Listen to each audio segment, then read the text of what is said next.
two men enter the office of an insurance company. One of them is 32 and the other one is 84. They are both looking to buy a life insurance. Who do you think will have to pay the higher premium? That's absolutely correct. It will be the 84 years old. The risk of him dying in the coming years is much higher than the 32-year-old. Corporations have life cycles, just like humans do. Risk increases when maturity is reached. And therefore, in this video, we will learn how to identify companies that are in a strong growth phase, rather than maturity or decline. As this is a top 5 takeaway summary of Picking Growth Stocks, written by the father of growth investing, Thomas Rowe Price Jr.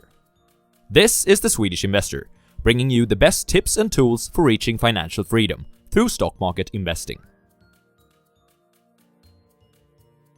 Takeaway number 1. Form an objective. Let's introduce 3 different characters. Growth Gregory is 27 years old. He graduated from college a couple of years ago and has just been promoted from his entry-level position at an international manufacturing company. He learned about the stock market quite recently and has concluded that, without having to quit his job and become an entrepreneur, it's one of the best opportunities for him to reach financial freedom. If he's going to work until the traditional retirement age of 65 something, it's going to be because he loves what he's doing, not because he feels forced to do so for financial reasons. Cashflow Charles has just retired at age 67. Charles has been saving part of his income during his whole career and has managed to build up quite a fortune, which he's now planning to live off. He's healthy and not intending to have his ultimate retirement until he reaches at least 3 digits of age, so he'd like for his capital to last as long as possible. Baby Brittany and her husband toddler Tony are about to expand their little family from 2 to 3, and in about 2 years, they think it will be necessary to upgrade from their current city apartment into a house in the suburbs. They've been renting up until this point, which means that the cash for the house must come from their income.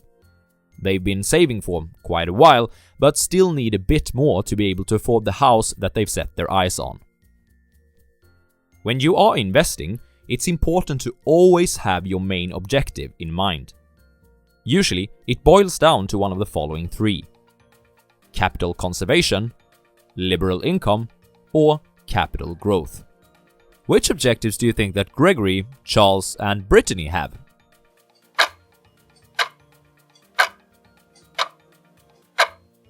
Gregory is looking for capital growth, Charles for liberal income, and Brittany for capital conservation. Now, a market investment or security can do one of these objectives well, but it often means sacrificing the other 2. Short-term bonds of high grade or bank deposits are great for capital conservation, but they are completely useless for income or capital growth. Preferred stocks, bonds of slightly lower grades, and some types of common stocks are useful for the investor who is looking for liberal income, but not so much for capital conservation or capital growth. Finally, most growth stocks are really well suited for capital growth, but not for capital conservation or income.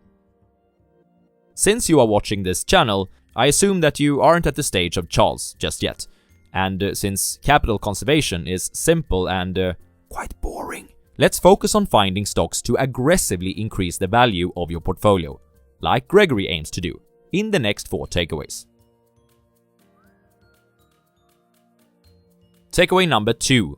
The life cycle theory of investing.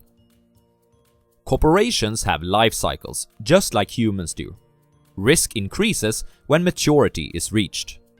Therefore, we'd like to pick up a company in its growth phase, rather than in the maturity or declining one. First and foremost, we want to look at the industry. The 2 best measurements to see where in a cycle a specific industry is by looking at sales, measured as unit volume, and net earnings available for shareholders. The 2 variables are somewhat correlated, but typically, net earnings start to fall much faster than sales once maturity is reached due to competition and prior capital investments. Companies are desperate to keep their market shares, so they keep producing at full manufacturing capacity, which results in a bloodbath. Therefore, you want to own stocks in industries that show growth, in both unit volume and net earnings. But sometimes, it's difficult to separate an industry life cycle from a normal business cycle.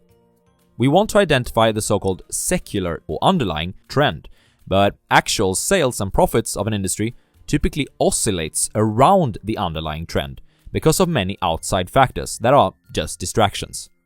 In takeaway number 4 and 5, we will try to separate the signal from the noise. Price argues that for stocks in a growth phase, the chance of profit is higher and the risk of capital loss is lower.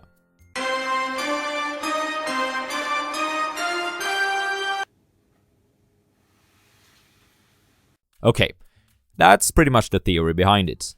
Now, how do we proceed to find these growth stocks in practice? Takeaway number 3. Identifying growth stocks. Price definition of a growth stock is shares in a business enterprise which have demonstrated favorable underlying long-term growth in earnings, and which, after careful research study, give indications of continued secular growth in the future. There are 2 different types of growth stocks, stable and cyclical ones.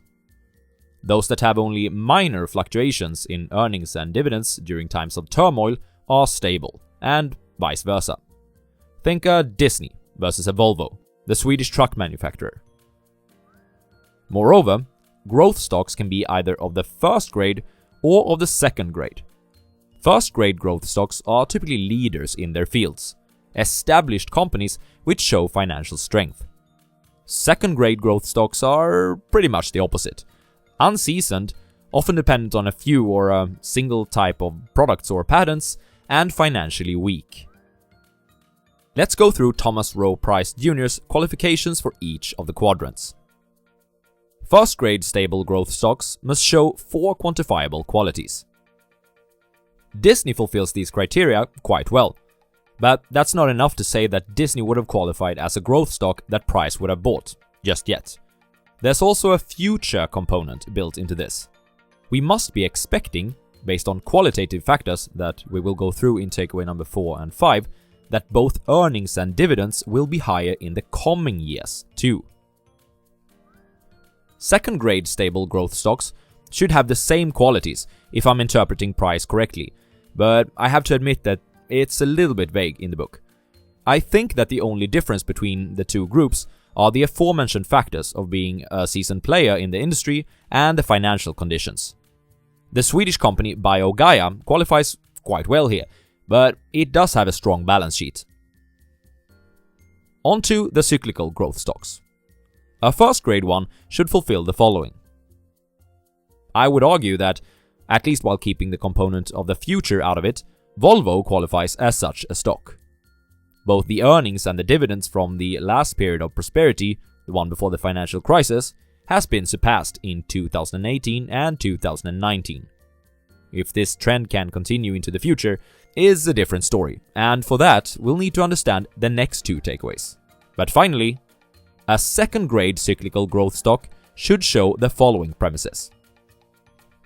And as you can see, this quadrant is almost entirely decided by qualitative factors. You'll have to take this with not just a grain of salt, but probably a whole bowl full of it, but at a first glance, I think that Tesla qualifies for this quadrant. It's cyclical, just like any other car manufacturer. It's definitely dependent on a single product or type of product. It has weak financials, but there's a strong demand for the cars and the brand value is high. Also, the revenue is increasing like crazy. If we go back to the objectives presented in takeaway number 1, different types of growth stocks can take on different roles. Stable growth stocks of the highest grade can qualify for liberal income, while timing second grade cyclical growth stocks well gives the best opportunity for capital growth. Now, on to the qualitative factors. Takeaway number 4. Factors causing strong growth. Alright, So we want to identify stocks that are in a growth phase, rather than a maturing or declining one. Here are 6 indicators improving the odds that the stock is still in a growth phase. It's a leader within an industry. The company doesn't necessarily have to be dominating a broad industry such as that of car manufacturing. Being the dominant player of a niche, such as electrical car manufacturing for the upper middle class, can be just as good. Valuable patents. This is a simple way to lock in profits for a period of time. Beware expiration dates if this is important to the company though. Experienced staff. It's been said that the greatest asset of a company is its people. While some companies measure their percentages of employees with college degrees, I think it is more important to look for satisfaction among employees. Glassdoor is a pretty good tool for this. Capable and progressive management. Hello, Tesla. For a company to keep growing, it must stay competitive, and a progressive management is definitely key to this. Potential to reach a world market. If there's still a lot of untapped potential from a geographical standpoint, that is great. When Warren Buffett began to purchase Coke in 1988, he noted that Americans were drinking, on average, 289 bottles of Coke per year, while in many other countries, the consumption was far lower. Maintaining profitability while increasing sales. This is usually referred to as scalability, and it's a very important trait for a growth business. What you typically want to look for are companies that can add an additional customer at a price which is lower than the average of acquiring their previous X number of customers. Many companies with digital products fulfill this. Takeaway number 5. Factors causing maturity and decline. Charlie Munger, Warren Buffett's right-hand man, says, "Invert. Always invert." Now we're going to listen to Munger's advice. Which indicators decrease the odds that a stock is still in a growth phase and probably reveals that it has reached maturity? Adverse changes in management. There are tons of reasons of why a single person may want to switch jobs, but if there's a drastic turnover in the senior management, it's likely a problem with the culture or with the prospects of the business. Saturation of markets. Quite self-explanatory. If the company is dependent on only one or a few products, and there seems to be a stagnation of the demand of these across all possible markets, it is a really bad sign. New inventions and obsolescence. Many large and successful companies have been destroyed by new innovations. Kodak got annihilated by digital cameras, Nokia was crushed by smartphones, and Xerox disappeared in a digital world. Increased competition. Similar to the last point, but sometimes an industry doesn't have to become obsolete to turn unprofitable. Sometimes it's just enough that everyone wants to be doing the same thing. Adverse legislation. I've mentioned the Swedish gambling company Betsson as one of my worst investments ever, and although it checked many of the other boxes from this takeaway as well, such as increased competition, an unfavorable regulation in 2019 really turned out to be the nail in the coffin.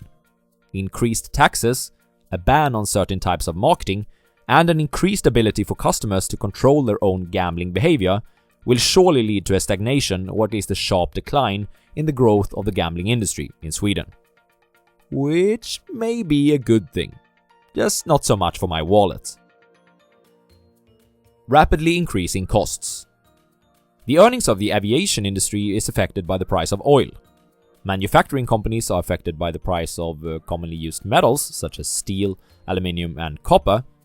And of course, the earnings of any firm largely depend on the price of labor within that specific industry.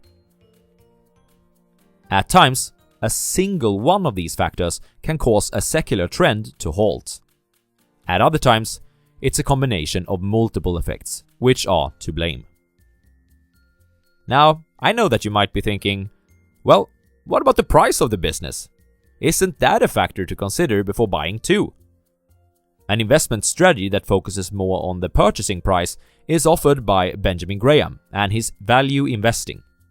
It's pretty much the polar opposite of Thomas Rowe Price Jr.'s strategy of finding growth stocks. Here's a playlist of books of the legendary Benjamin Graham, so that you can compare the two methods and learn which one that suits you best. Cheers, guys!